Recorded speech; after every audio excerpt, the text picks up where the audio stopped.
The amazing process of mitosis and meiosis is the process in which all cells use to reproduce. In order for living things to grow and develop, the process of mitosis or meiosis occurs. However, these processes are not the same. There are certain differences that distinguish the two. A cell is the smallest structural unit of living matter that can live on its own. Cells compose of all living things in the world. Cells usually have more than one nuclei and other organelles that carry out different tasks. For almost any living thing you can think of, there's a cell for it. More than 37.2 trillion cells exist in your body at a time. However, in order for things to grow, reproduction must occur, and that's where mitosis comes in.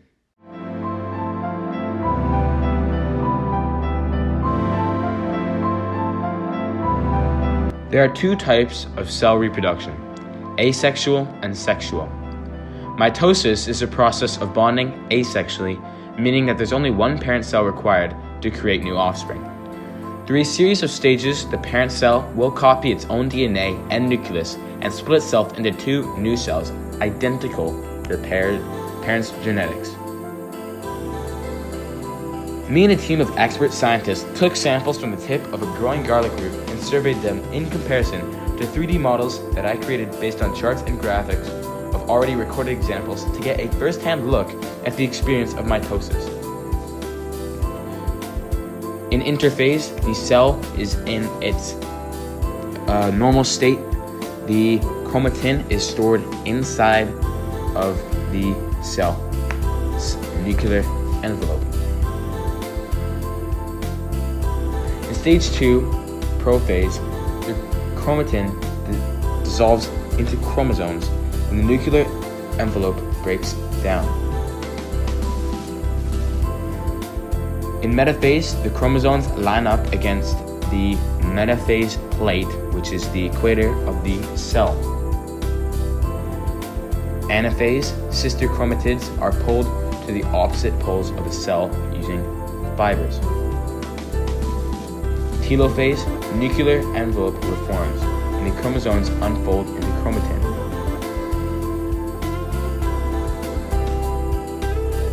And then in stage 6, interphase, we have two new cells identical to the one parent cell.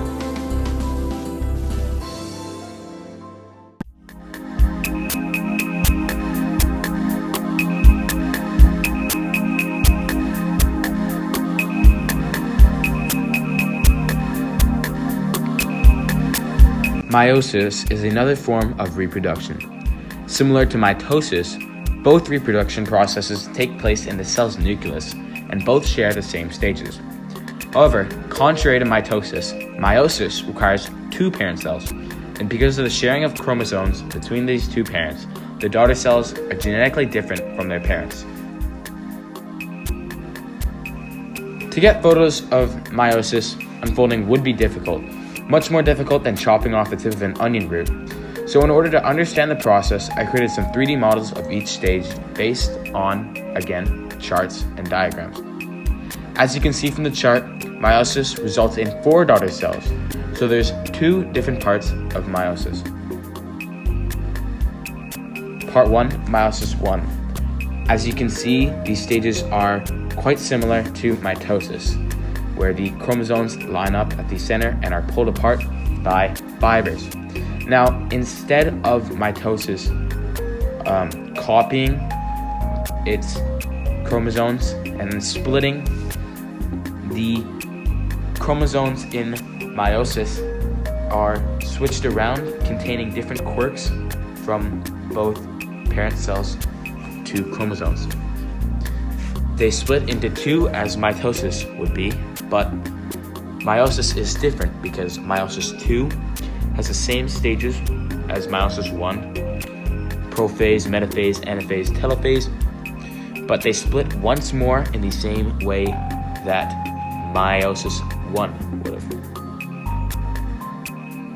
So qualities and similarities of mitosis and meiosis. So both take place in the cell's nucleus, both share the same stages, the fibers pull apart chromosomes, synthesis of DNA takes place, and both divide cells. The differences are Mitosis have identical chromosomes to the parent cell. They result in only 2 daughter cells, and they only need 1 parent cell to reproduce. Chromosomes crossover. The chromosomes are recombined from each other's parents. That's the quality of meiosis. Meiosis results in 4 daughter cells, and you need 2 parent cells to create new cells.